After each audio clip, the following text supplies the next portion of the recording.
Hello, namaste. Welcome to this live video. And the other day, supposedly, I had the thought appeared out of nowhere.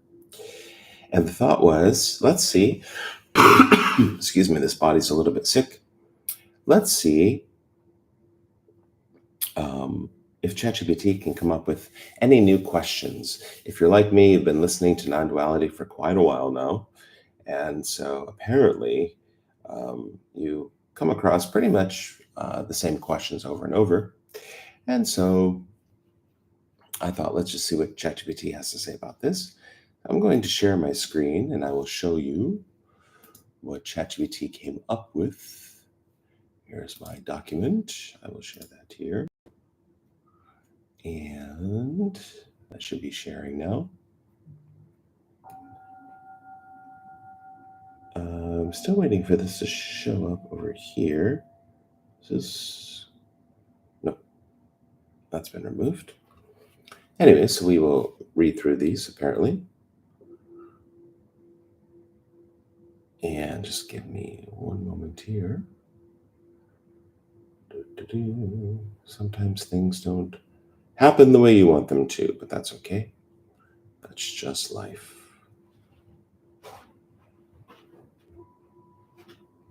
No.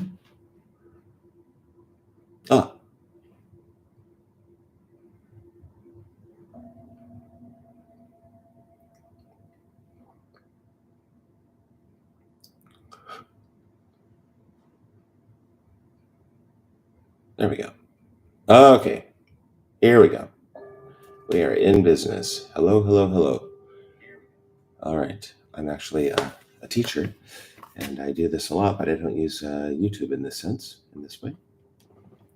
So my first question is for myself. Is this text big enough? I would say no. Let's make it even bigger. Why not?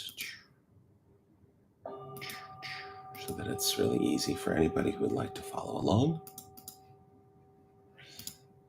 And as you may hear behind me, I have some nice Tibetan bowls playing. And we can get rid of the formatting there, right? And there we go. All right. Number one, the radical innocence of every seeking moment. This is innocent because it's empty of self. Every question, every longing, every apparent error is innocence appearing. Even the seeker is nothing but innocence exploring itself unknowingly. It's not wrong. It's not a mistake. It's not a sin. It's not something to fix.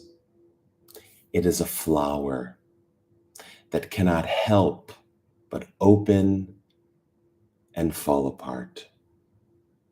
Beautiful. Nature, we often say that nature is innocent. We don't usually blame animals for killing other animals. We just see it as part of nature. We see it as part of the survival process within the animal kingdom. And yet, we are also animals in that way. And we also kill for our food. Maybe not directly, maybe not ourselves, but we do have animals killed for food. Some people, perhaps the Jains, I'm not sure if this is correct or not, might even say that plucking vegetables is also a form of murder. This is all going very dark very quickly. But basically, if this body wants to survive, if it's going to survive, it has to consume something, some sort of a fuel, a gasoline, if you will. And it's true, it probably doesn't need as much food as we think it does, but it does need something. There are people called breatharians. I'm not sure if that's a real thing or not, who apparently just breathe air and somehow they survive. That seems very extreme to me. But there are fruitarians and vegetarians and pescatarians and all kinds of tarians. There are different ways, of course, for keeping this body alive. Maybe, who knows, in the so called future, maybe we will all have a liquid like they do, I think, in outer space, and we will consume pure nutrients without doing any harm to the planet or to animals. That might be a very nice idea.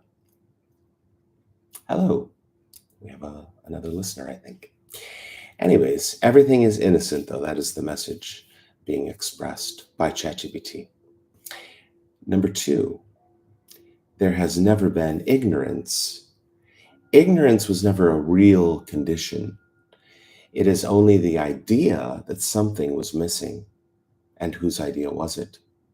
But nothing ever knew more or less.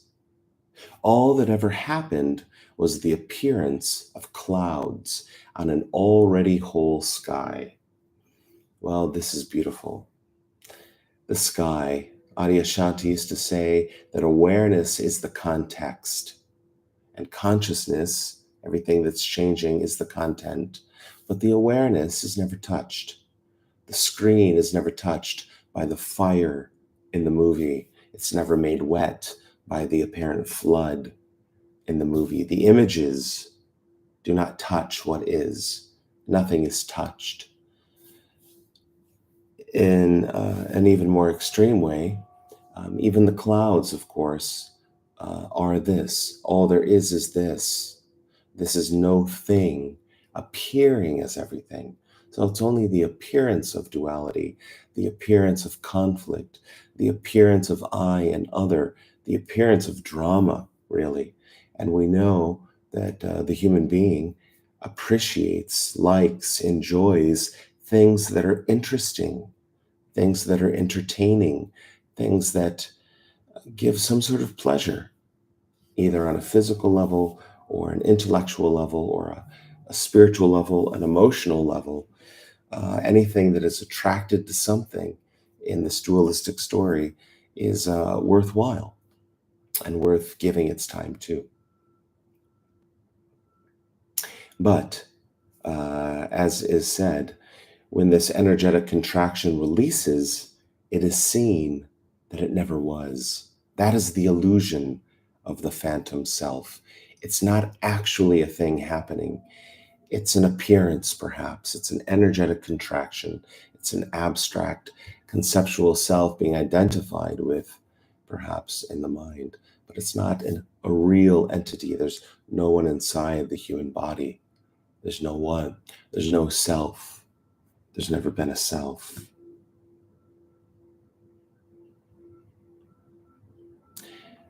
Number three,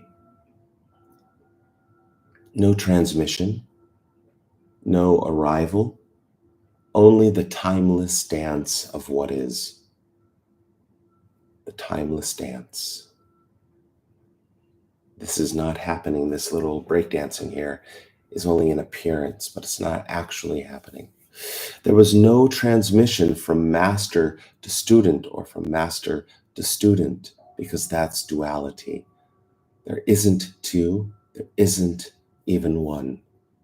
All there is this, no thing appearing for no one.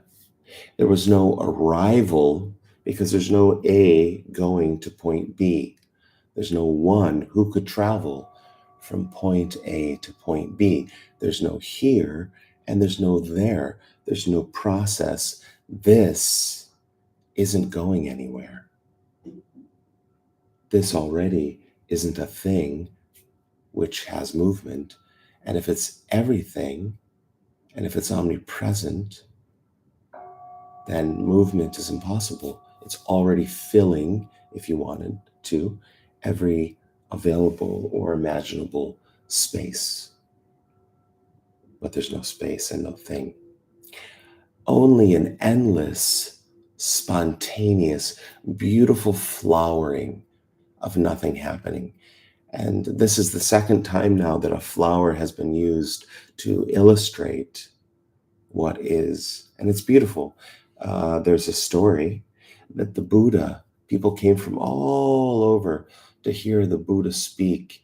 And the Buddha simply took a rose and he showed the audience a rose. And it is said, maybe it was Neruda, I forget, one of his disciples.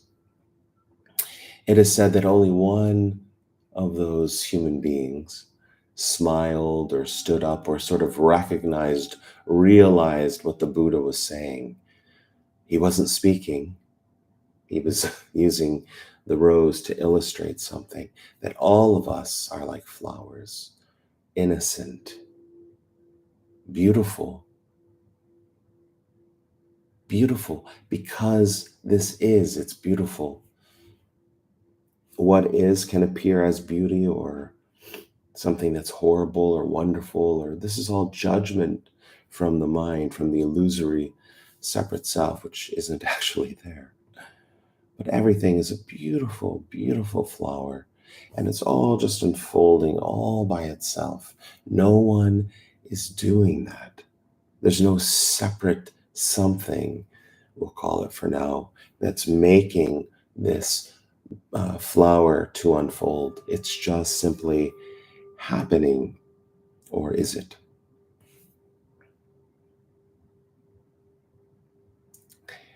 Number four, even the illusion of separation was never bound. So even the illusory self, there never was a self to be bound or to be free. Even the illusion, people say, yes, but my ego, my illusion. Well, there isn't even a you to begin with, and there's definitely not a my. There are no objects. No objects are owned or possessed by what is. There are no objects. This isn't a thing. There are no things. This is only this, which is aliveness, energy, absence, immediacy for no one, unconditional freedom, intelligence, creativity, a dance, a flower. A flower seems to be the key word today, a flower.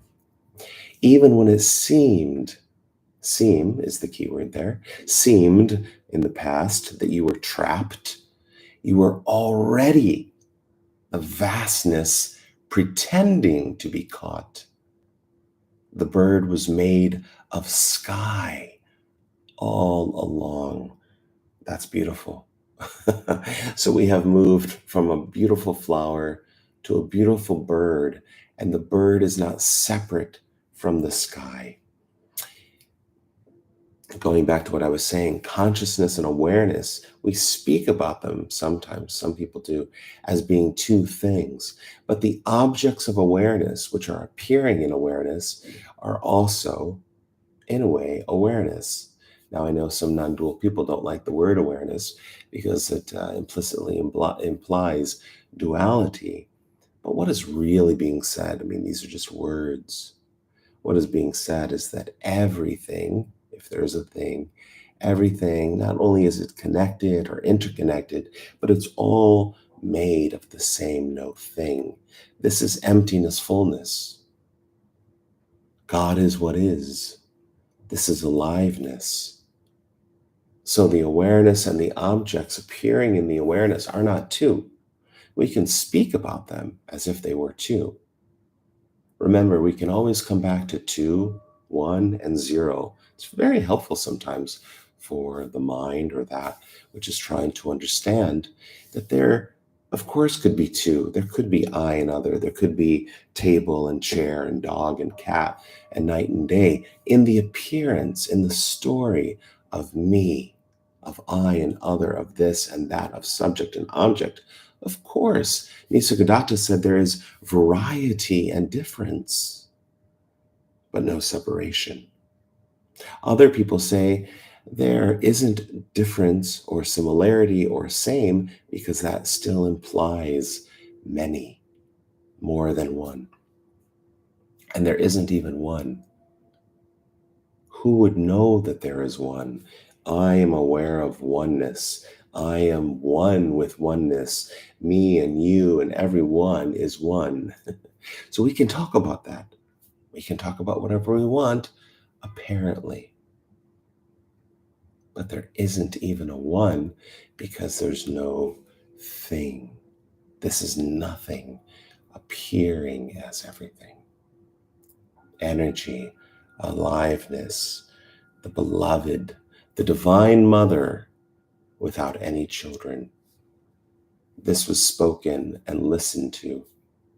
This was spoken by Alexis, if you know Alexis, and heard by this, and it resonated as being so beautiful.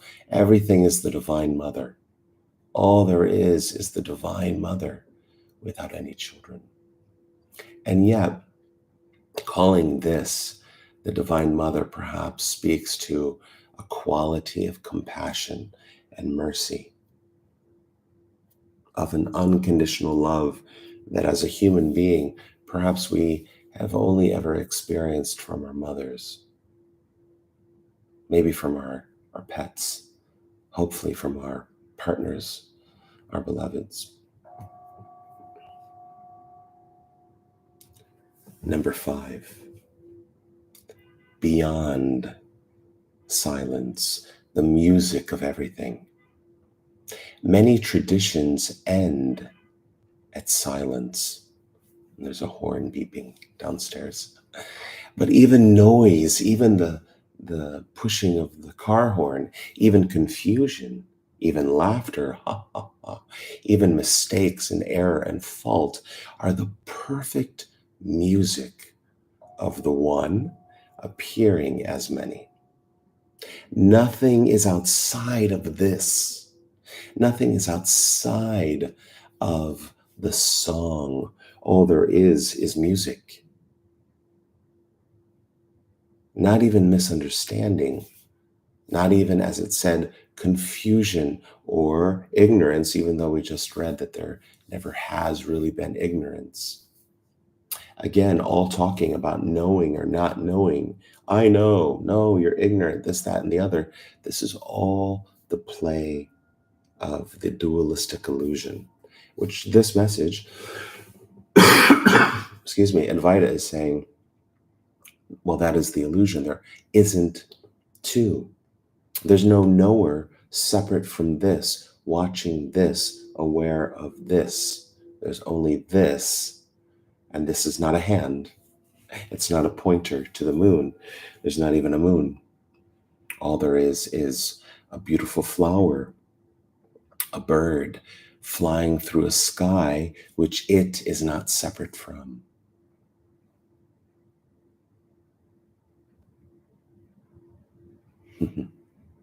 There's the commentary from ChatGPT. So I asked for more, insatiable, wanting more, having more time, apparently. Number 1, the unborn is still being born. Interesting. This, right now, is the unborn. This is the unmanifest, the unborn, appearing as the born, appearing as manifest. This is formlessness appearing as form for no one. But it's still pretending to be born again and again and again. So again, this is speaking to that illusion of, well, we could talk about the human being incarnating and reincarnating and coming and going and identifying with body, identifying with name and form and reputation and culture and religion and family and friends, community, identity, role. I am this role. I am this person. I am my job. I am who I am in relationship to so-called others. So pretending might not be the right word, but it's not a bad word. It doesn't really matter. Nothing matters. But again, it's an appearance of the unborn being born. Nothing is happening. Science alludes to this by saying this is empty space. This, which is tangible, which appears to be solid, is empty. It's very simple. It's a simple message. This is empty. This is the Buddha. Zen masters used to pound their stick. This is the Buddha. And people may have thought, well, he's lost it. Or maybe he means that stick specifically is the Buddha. No, he, the so-called he, was speaking about physical reality, this reality, speaking about everything. This everything is nothing. This is the Buddha that you are seeking, or the Christ, or the one, or the beloved. It's never left you. It's not separate from you. All there is you. In that sense, a you-less you, an empty you, a full you. People also get caught up on the word, the words, many words, or the words saying there isn't a you. Oh, but I'm here, I'm here, I'm here. This doesn't care if you are here or not here, because it's all the same thing. It's all one. Doesn't care, meaning that it's not disturbed, it's not upset, it doesn't suffer because you think that you are a someone. If anything, you are the one who perhaps suffers from believing that you are a separate self. But then again, it's not just a belief, it's a lived experience of feeling like energetic contraction. And again, it's innocent. You can't be blamed, nor would anyone blame you for that. But if you feel like a human being, of course you do. Of course you do. Why wouldn't you? Why wouldn't you feel trapped in this body from time to time? Or always? Who knows? There are all kinds of possibilities, are there not? All kinds of beings apparently have come, and they have all come with a sort of similar story, but yet different. I am a saint, I am a master, I am an avatar, I am a reincarnation, I am a human, I am a sinner, I am horrible, I am wonderful, I am nothing, I am everything. Anything that you connect to I am, actually, right? I am this. But as Ramana Maharshi said, who or what is this I am? We start every sentence with it. I am.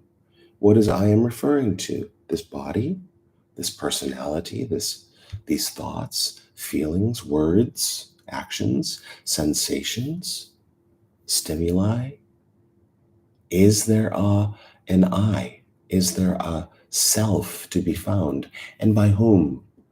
Again, all seeking sounds pretty dualistic to me. I am seeking this. I am seeking my true self, whatever that is, my Buddha nature, my unborn nature.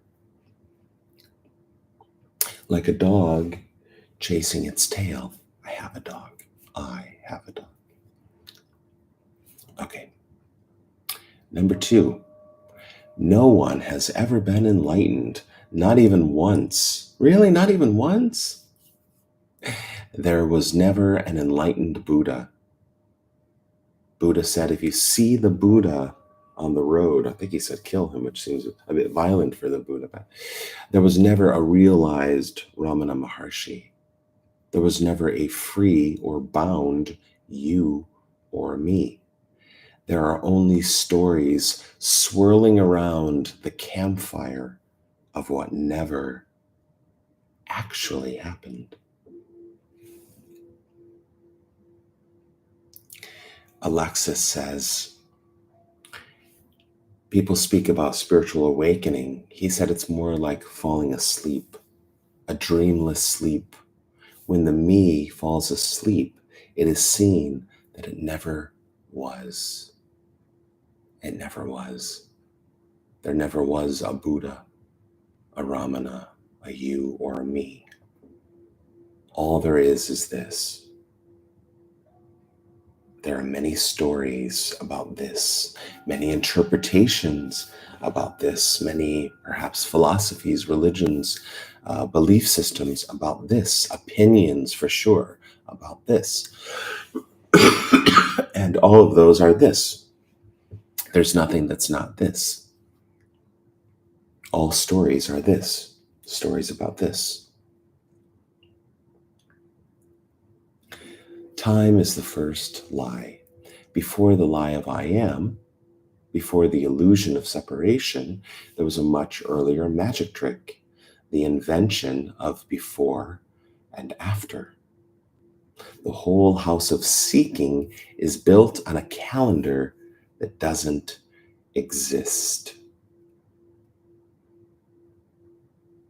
Well, I'm not sure I agree with that one 100%. In terms of the I am teaching, let's say, it has been said that the human being is born, of course, as a baby. And then for the first year or two, it doesn't know that it is. It's not self-conscious. It's not conscious of itself. It can look into a mirror and it won't realize or identify with the image that is perceived in the mirror. It doesn't happen. But at some point, and it's probably with mom or dad or a caregiver, there is an identification of, oh, that's mom. Oh, and I must be different from mom. Or maybe there's a sameness with mom. But at some point, that relationship between me and mom, me and dad, me and my caregiver, me and my brother and sister, me and my dog or cat. At some point, the baby, the child looks in the mirror and says, oh, that's me.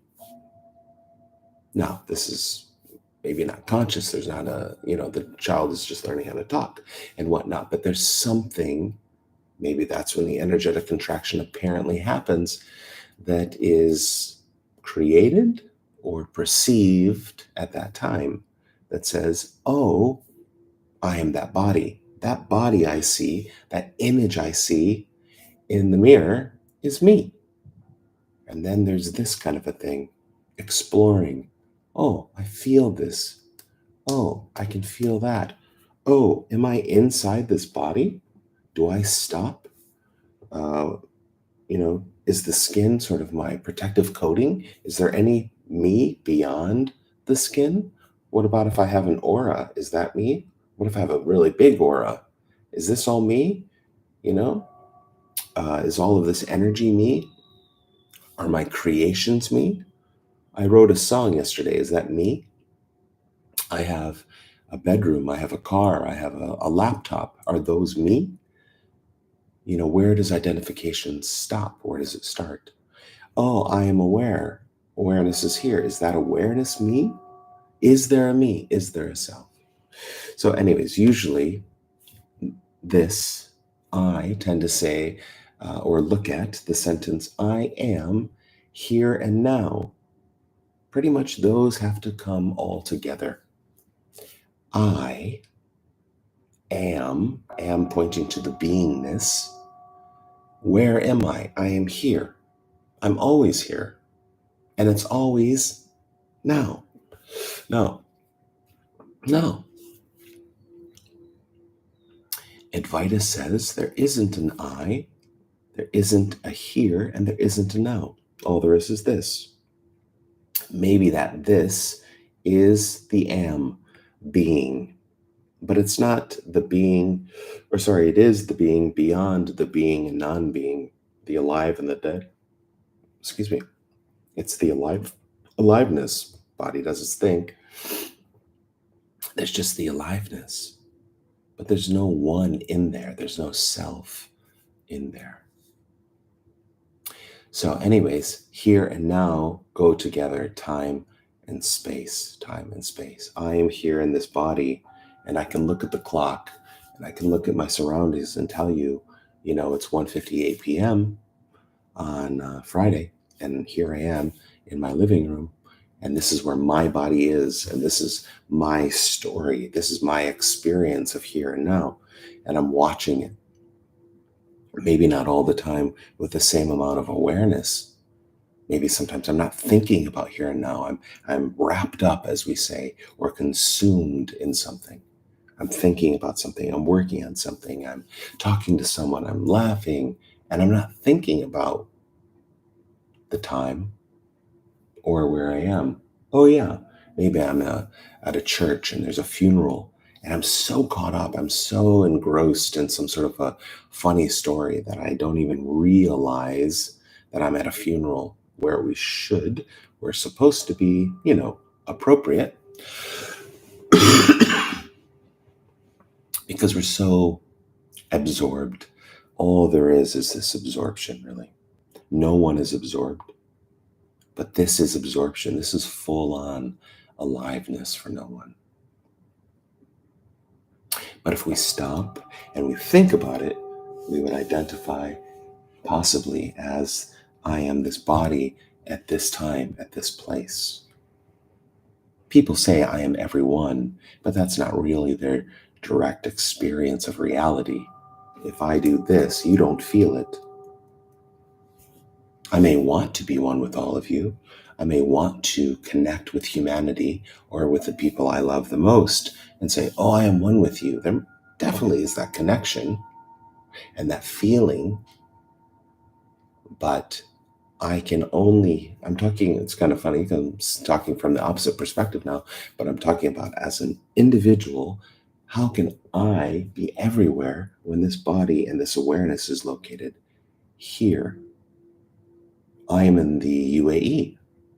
So I'm not perceiving, well, I'm not even perceiving Dubai right now. I'm in Abu Dhabi, but I'm not perceiving New York. I'm not perceiving London. I'm not even perceiving outside of this room. Anyways, this could be a longer conversation about energy and oneness and what are we really. And ironically, I'm not going to talk about that because it doesn't really matter. That's not what this is saying. This is saying there isn't an I, there isn't a here, and there isn't a now. There's just this appearing as this, as what is and what is not, whatever is appearing to happen.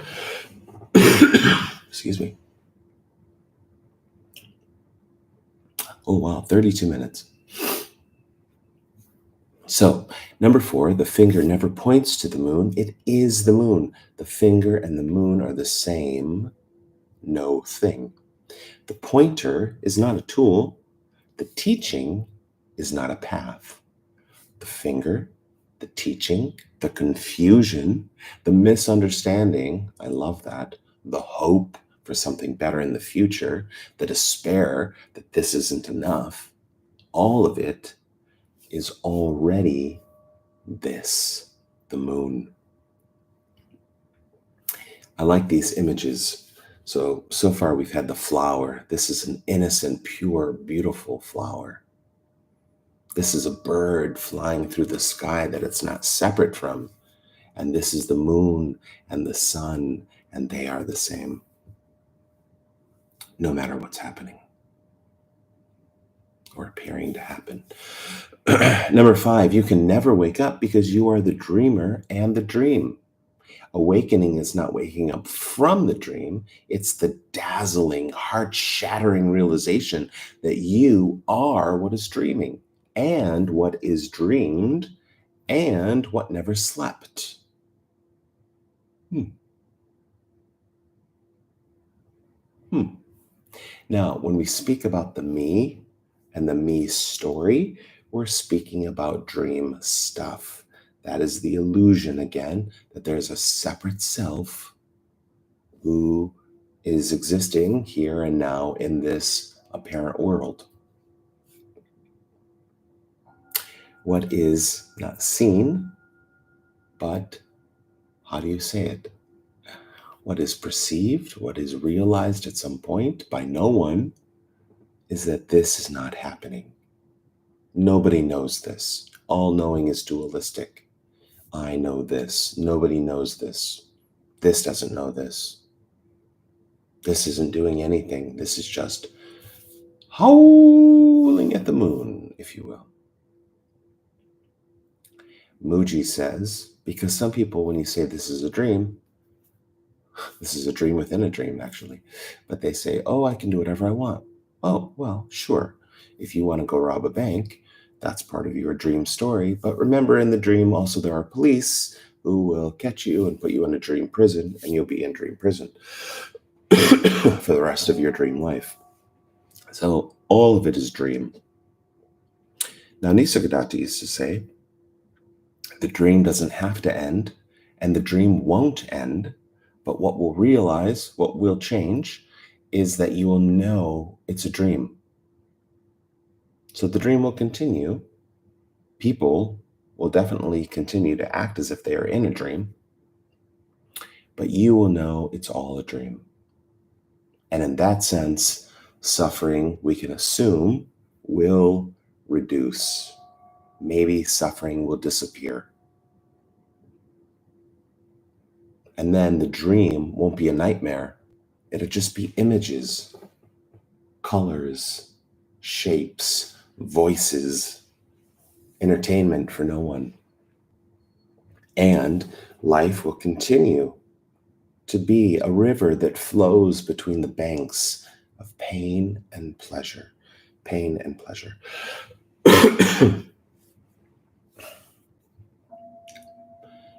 Love is not an emotion. Love is not a feeling.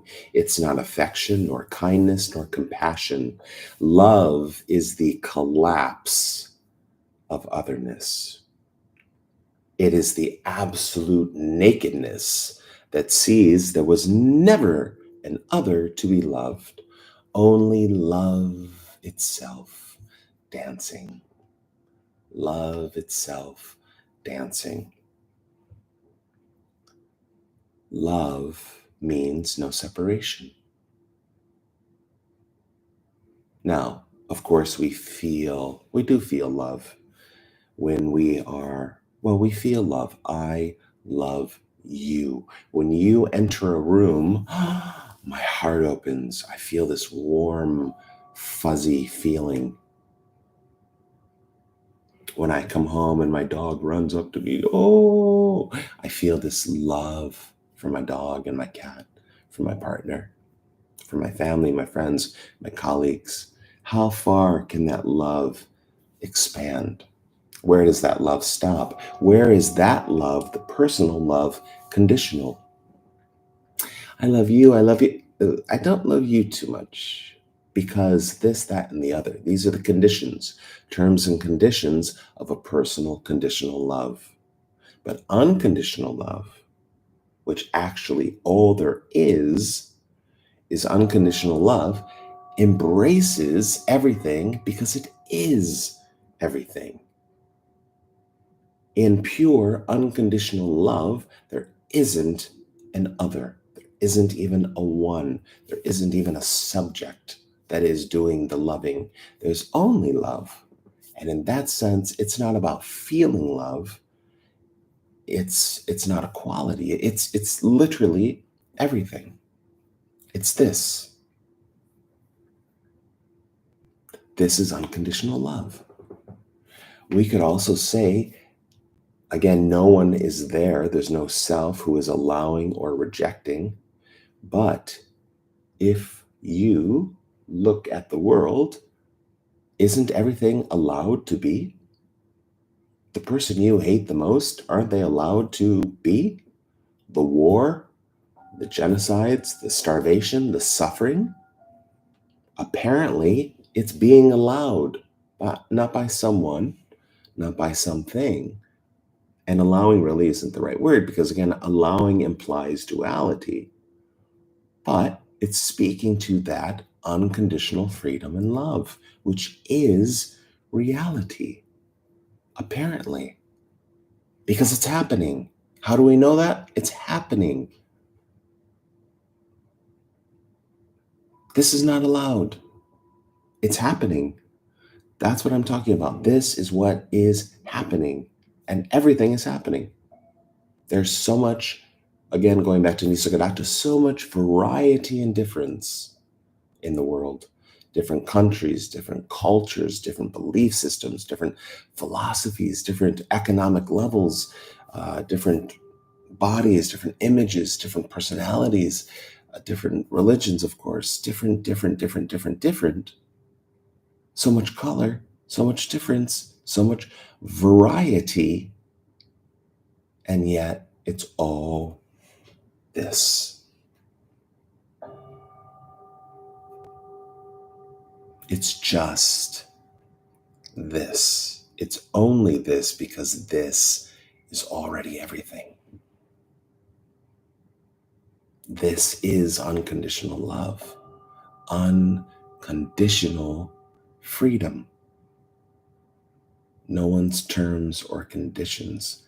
And the me actually doesn't like that, surprisingly. It wants it for itself. The me wants to be loved and adored and, well, maybe some me's want to be worshipped or whatnot, but it wants that love, that bliss, that unending orgasm in a way. It wants it 24/7. And it wants it from everyone. It doesn't want pain, rejection, harm, right? It wants to go wherever it wants to go, and it wants to only have that warm, fuzzy feeling and that pleasure. But apparently, life is a river that flows between the banks of pain and pleasure, and anything is possible. Anything and everything apparently is possible because look, it's all happening or appearing to happen. This is all dream stuff, all a story, talking about two again. But that's okay. Everything is this. Even the story of duality is this. Emptiness Dancing, Adyashanti's book, Emptiness Dancing. This is emptiness dancing. And I do like that he used to say, everyone has to dance their own dance, which is actually wonderful. Because if you're a break dancer and somebody wants you to do a tango, it's going to be difficult. You can learn, okay, but basically you are what you are. If you're an opera singer and someone says, no, I want you to rap, just do what you're good at. Do what you are. Be what you cannot not be. And some of the struggle, again, this is a story, is that we are this and we're trying to be that. We're an apple, we're trying to be an orange. Now, I'm not talking about learning or being flexible or anything like that. I'm talking about really that there's no self, there's no chooser, there's no choice. But in the apparent story, people put themselves through a lot of unnecessary stress and strain and tension trying to be something that they're not. Trying to be a human being when you're not is very stressful. Wearing all these masks, wearing all these hats can be very stressful, as opposed to just this. What is authentic, real, natural, unprepared, unexpected. Nisargadatta said the real is always the unexpected, because expectation is all something that is apparently coming from something that we call mind.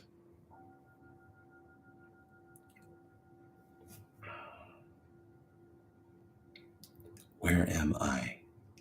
You will never know that you are free. You will never know that you are free. Freedom cannot be known. Nothing can be known, really. We can know things, facts. We can read about things. We can experience things. But what this is saying is that all there is this, and there's no one separate from this to know this or be aware of this. This is an appearance, but there's no one in the appearance or outside of the appearance who is separate from the appearance, who is aware of the appearance. All there is the appearance, which is nothing. And everything simultaneously. Freedom cannot be known because the knower would have to be a thing separate from freedom. I know that I am free. Now, as a person, definitely there are times, hopefully, where you feel free. Oh, I'm free. I'm not at work now. I can be free. I'm at home. I can be free. No one is judging me. I can be free. I'm on vacation. I can be free. This is all what we would call a relative personal freedom, which, if you're a person, feels great. And the opposite, being in handcuffs or being in jail or having to work, a 15-hour day or something like that, having a lot of work to do, no free time at all, that doesn't feel good. But that's a relative freedom. This is talking about the absolute freedom. So there's only freedom tasting itself, wordlessly, endlessly, no beginning, no end. Even when it looks like confusion, sadness, anger, or searching, it's still freedom. Nisargadatta said, "You are freedom itself." I am freedom itself. The you-less you is freedom itself. This is freedom itself. Unconditional freedom. And it doesn't matter in that sense what's happening. This is not a moralistic thing I'm saying, not about morality for a person. It's saying that this, thoughts are this, words are this, feelings are this, sensations are this, actions are this, everything is this, and this is free to be what it is. Be what you cannot not be.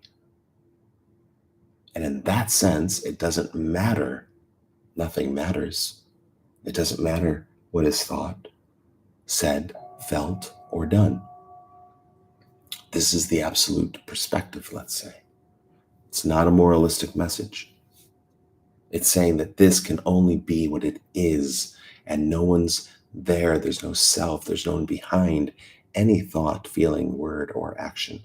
It's just the appearance of this.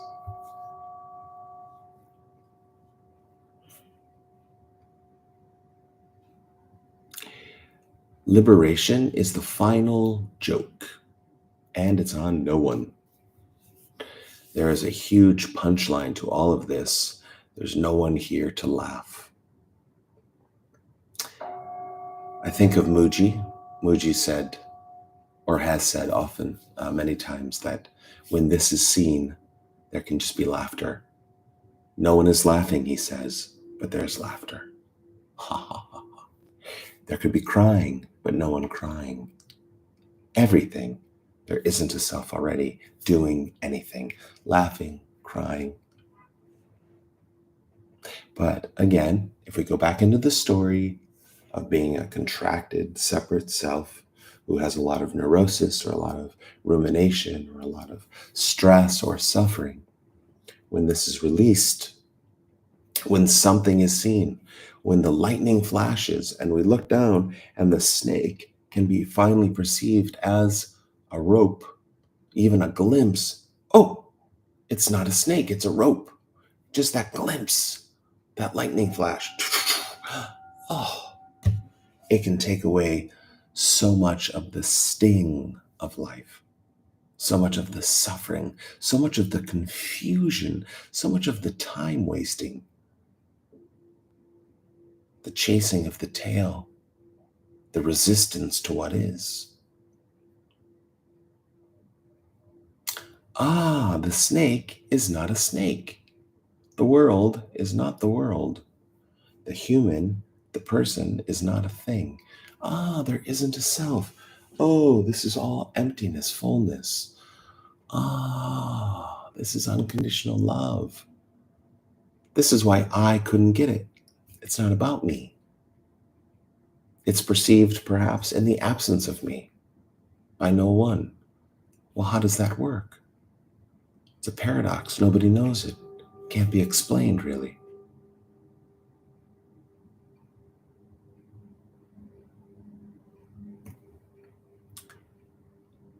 Okay, I am for, oh, okay, number 9, sorry. This isn't a pathless path. It's a nowhere path. It's not going anywhere. All there is path. There's no here, no there, no traveler, no distance, no goal. It's not a beautiful meandering walk through the hills of awareness. It's a trapdoor under your feet right now. Oh, you never know when that trapdoor is just going to open up and you are going to fall through, leaving only nothing and everything. Grief is secretly celebration. Even your deepest ache, your most hollow longing, is the open celebration of life's impossibility. Grief is life pouring out too much beauty to bear. Wow. And it's all made of you, and it's not made at all. Grief is this: sadness, loss, anger is grief, fear is grief. The feeling that I am no longer whole, I am no longer safe, I am somehow vulnerable, I am somehow being touched by the pain of life. It's this.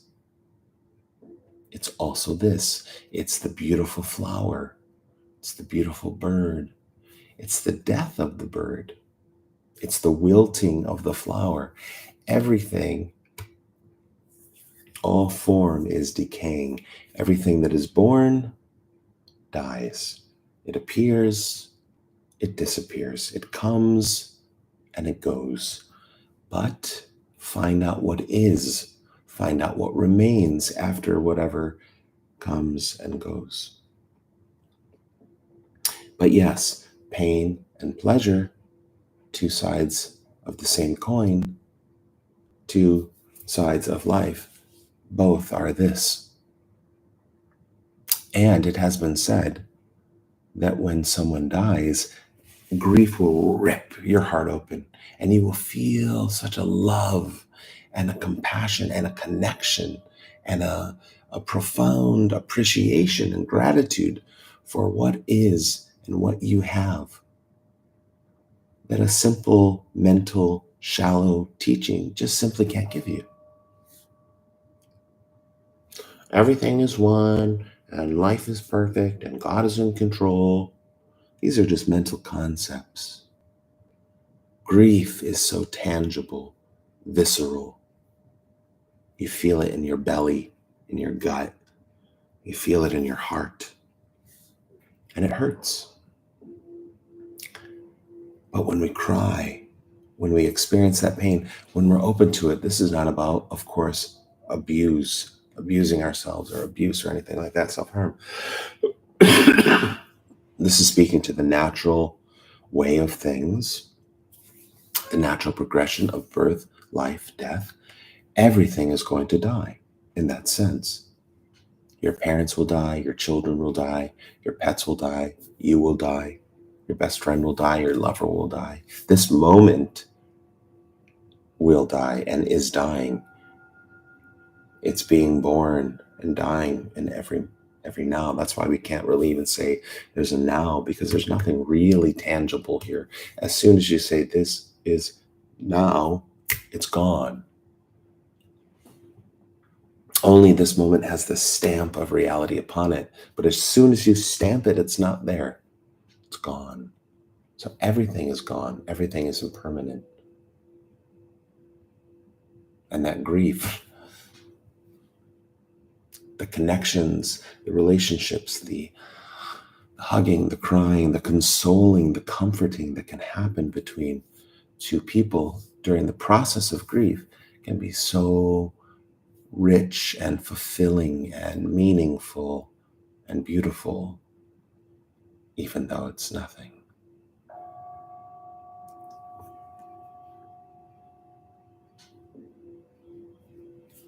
You are the whole in the mirror. When you look for yourself, there's no reflection. You are the mirror's missing center. I like that. You are the hole in the mirror. Earlier, it was said that a young child looks in the mirror and it sees itself. That's me. I am that body. I am that person. Self-consciousness begins.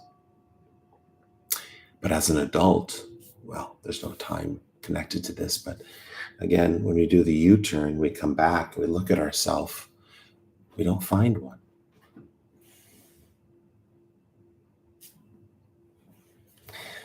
There's no self. We look inside, we look within, and no self can be found. I'm looking at my dog.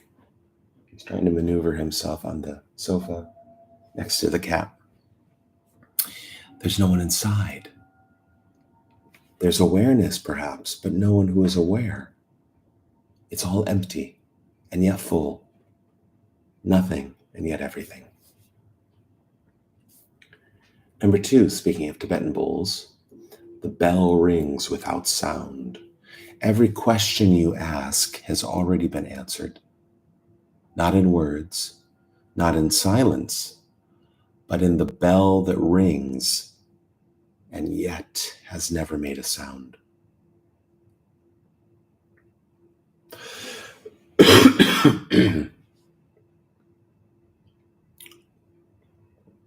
It has been said that the universe has like an ohm, a primordial sound, a hum.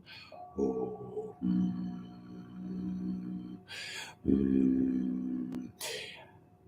Existence, the world, the universe is humming with aliveness, with love. But it's never really made a sound. Is that right? It's a ring that you never hear. Let's leave it at not understanding or knowing what that means. The door is the wall. You thought there was a door to walk through, but it was always the wall itself pretending. You thought there was a door to walk through, but it was always the wall itself pretending.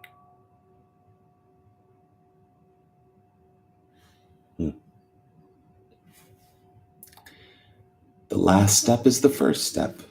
First slip.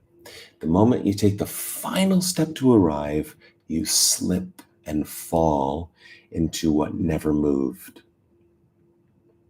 I like it. There is no final step, but in a historical timeline, we could imagine that final step, and then you slip and fall into what never moved. And that's this. This isn't going anywhere. This doesn't move. This is not a thing. You need something to be a thing in order for it to go from point A to point B, and there's no thing. There's no point A, there's no point B, there's no here, there's no there, there's no one.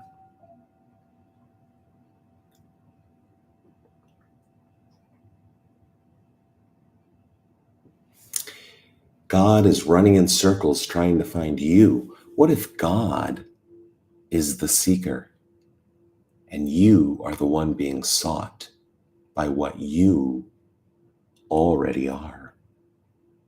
Round and round it spins until it collapses, laughing.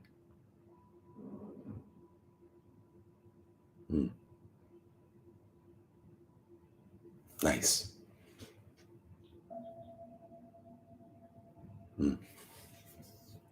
The ocean forgot it was wet.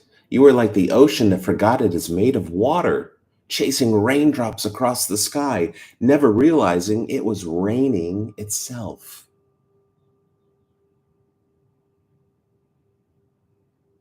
All there is this ocean of aliveness. Everything is wet. Everything is water. It's inescapable. Okay, you are water, and now I want you to change into water. You are the ocean. I want you to become the ocean. What will you do? What will be your first step? You'll just sit down and laugh. What was it? You'll collapse and you'll just laugh. We should be laughing more. Actually, it's very absurd, all this chasing. There are no threads holding the world together. No love, no light, not wisdom, not fate. Nothing holds this together. Nothing ever did. Nothing is dancing with nothing.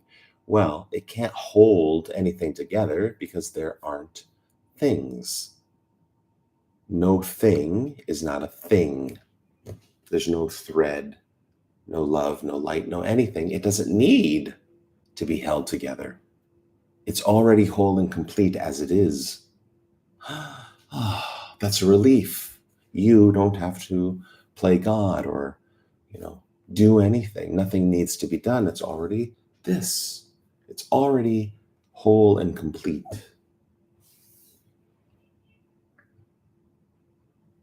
You will never catch the butterfly because you are the air it flutters in and the wind has nowhere to go.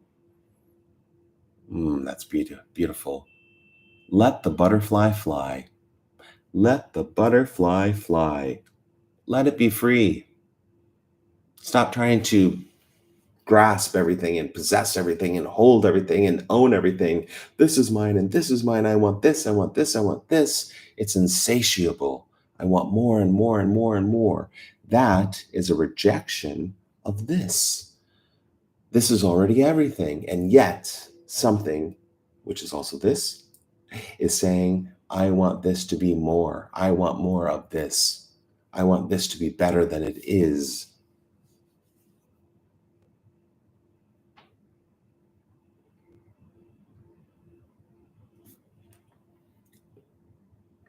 Number 9, the treasure was buried in an imaginary land. You spent lifetimes digging. You mapped it. You fought dragons. You suffered. You endured. You reached the spot. The land was imaginary. The treasure was your own absence.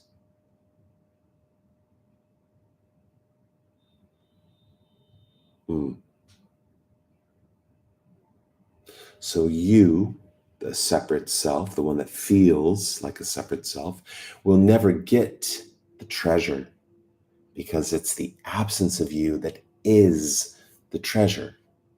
Well, how do I get rid of I? It's impossible.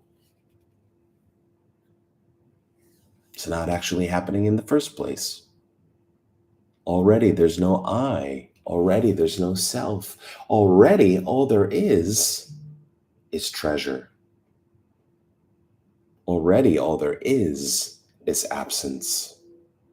This is the treasure. This is the promised land. This is the absence. This is immediacy, aliveness, freedom, creativity, intelligence, and unconditional love, compassion, and mercy for no one. It's already done. It's a done deal. Nothing to do, nowhere to go, no one to be. You are the gap between the heartbeats.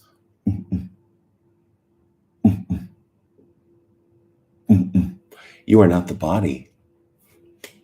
You are not the soul. You are the nothingness between the heartbeats. You are the space in which the heart is beating. The heartbeat comes and goes, like all forms of experience. The silent hymn that no one hears, like the bell that doesn't make a sound. There's a hymn, but no one hears it. No one is separate from the hymn to hear it. I can hear the hymn. I am aware of the hymn. There's just him. There's just him. There's just music. There's just love.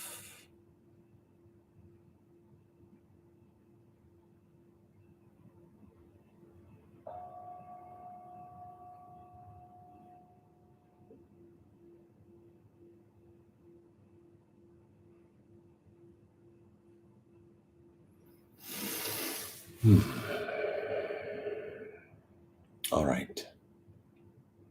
Khalas. That is it. We are done.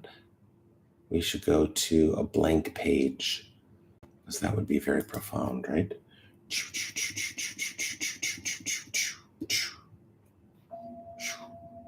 There we go. All there is a blank page, and it doesn't matter. Oops. All there is a blank page, and it doesn't matter What words are typed on the page? The words do not affect the page, and there isn't a page of paper to begin with. All there is this. And today we said this is a beautiful flower. This is a beautiful bird. Everything's beautiful, isn't it? Beautiful bird flying in a vast open sky, which it is not separate from. And what was the other thing? This is the moon and the sun and the finger pointing to both. This.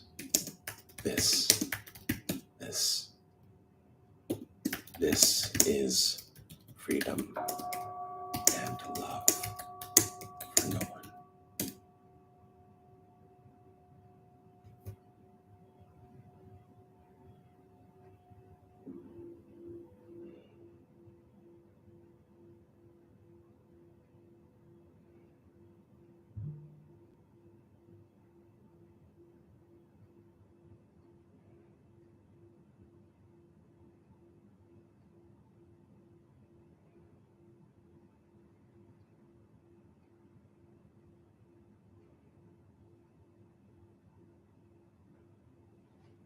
These are some beautiful bowls here being played. I will just bring them a little bit closer.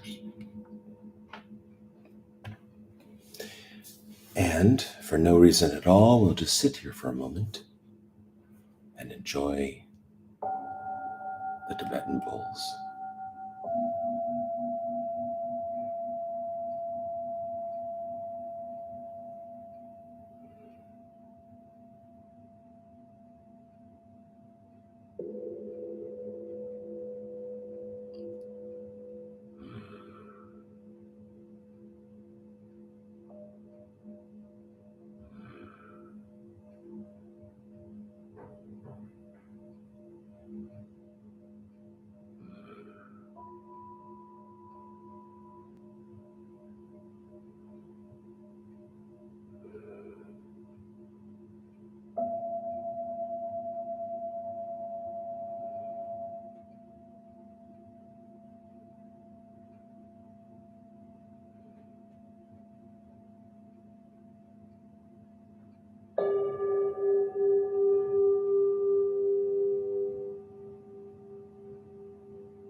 May all beings be free of suffering.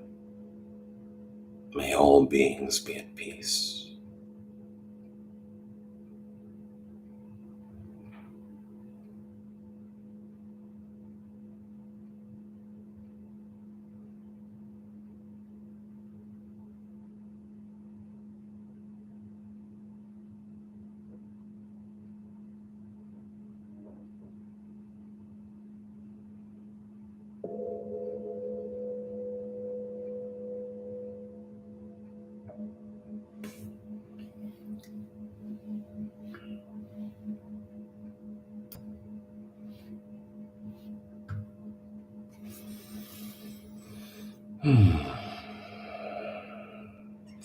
Thank you to ChatGPT for giving us some content to speak about, some things, some words to read, a little bit of focus, some beautiful poetry, some beautiful ideas there.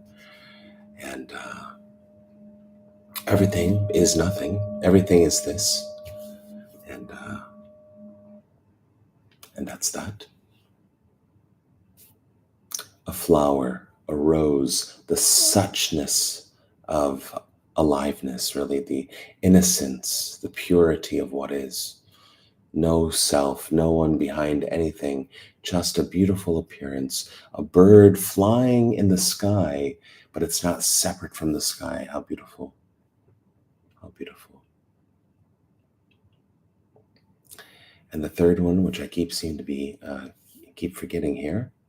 So the flower, the bird, and I have to look at my own notes again. What was it again? Oh, the moon. Yes, the moon and the sun. Yes, the finger pointing to the moon. Hey, look at that moon over there. The finger is the moon. The moon is the moon. The sun is the moon. All there is what is. This aliveness. This aliveness. Oh, this lamp.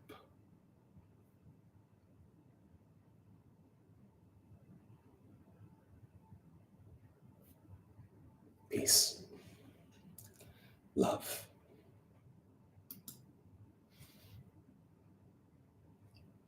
Namaste.